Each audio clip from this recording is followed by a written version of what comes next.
Welcome back to the Mr. Big Fact Show. Shout out to my subscribers, man. Make sure y'all like and subscribe to the channel. Make sure you share and leave a comment.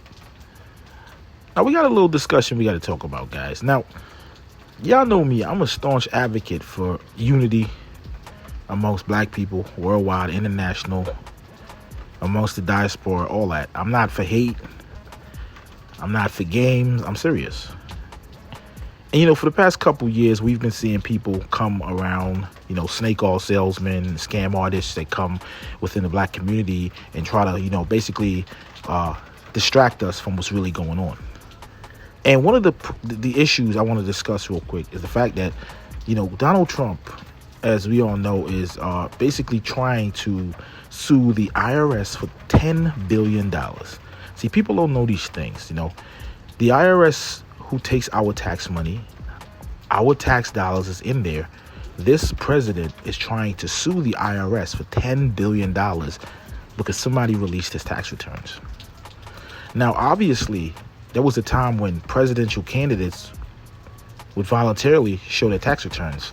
But now you have Congress, Senate, people with no backbone, no balls, no bravado, weak, that won't pass a law that says in order for you to run for president, you must show your tax returns and make sure that you're paying taxes, paying the right amount of taxes, so on and so forth. So he's trying to sue for $10 billion, and that's our money, guys.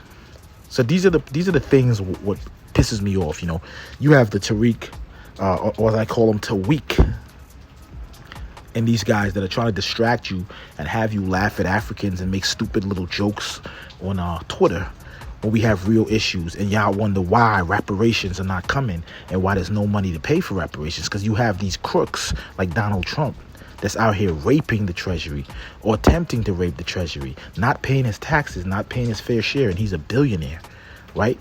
Now, what happened is a judge stopped this case for now, pending further litigation and stuff like that, because basically they're telling Donald Trump that you run the IRS, you run the Justice Department, Treasury Department, and you really don't have a conflict because that's your administration. You're actually in charge of it. So there's no conflict against you and them. So there's no case. So he's trying to sue for $10 billion, but there's no conflict. You're suing your administration.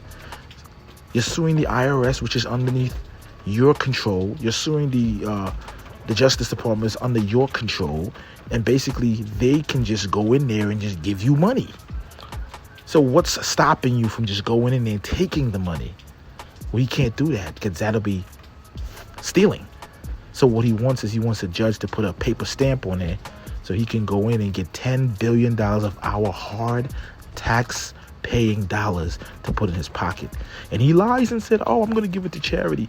Yeah, he can, but it's a tax write-off. That means he writes off $10 billion from his net worth that he put into charity. Now he doesn't have to pay $10 billion in taxes. You see how crazy it is? So, guys, this is what y'all are being distracted from. When FBA is playing these games and making black people look like a bunch of apes, a bunch of dummies that don't know nothing, that don't even understand America's political system, this is what you get. You get people like Donald Trump trying to swindle money underneath our noses and then try to bring a frivolous case against the Southern Poverty Law Center, right? That's what they're trying to do, because the Southern Poverty Law Center was doing stings to weed out racist KKK and whatnot by paying undercovers to go, infiltrate these groups. That's a problem. You know what I'm saying? He's not going after anybody that's racist, any groups that's extreme, but he's going after people that are out here fighting against that. So I just wanted y'all to understand why we fight and why we go out on a limb, because people like Tariq are here to put a veil over your eyes so you can't see what's really happening. And I don't really care about FBA because they're a bunch of broke, unintelligent, uneducated idiots. But I'm talking about black people, real black people. This is what they're doing. They're putting a veil over our eyes while these motherfuckers rob the Treasury, take our hard-earned tax dollars while we can't even afford gas. You understand what I'm saying? So I want y'all to peep that and tell me what y'all think about that. We must understand that the rich is getting richer. We're getting poorer. And Tariq Nasheed and them keep talking about Democratic shield. Democratic shield. Okay, so let me ask you a question. If I'm a Democratic shield and everybody that goes against the narrative of FBA, the hate cult, the hate group, if we're Democratic shields, what are you? You're a Republican shield. All right? You're a Republican shield. This man sits there with a straight face, voted for a racist, supports a racist, uses racist talking points that's given down by guys like Stephen Miller. And he's telling you as black people that he's here for you. He's here to defend you. He's not defending you, guys. The man is doing nothing to help black people. The man is on Twitter talking shit all day, making jokes all day. There's no grassroots. There's no movement. There's nothing. So right now, FBA is a bunch of trolls, a bunch of lambs, a bunch of broke little boys and little girls that just have no life. So I want y'all to let me know what y'all think. Donald Trump is trying to sue the IRS for $10 billion because he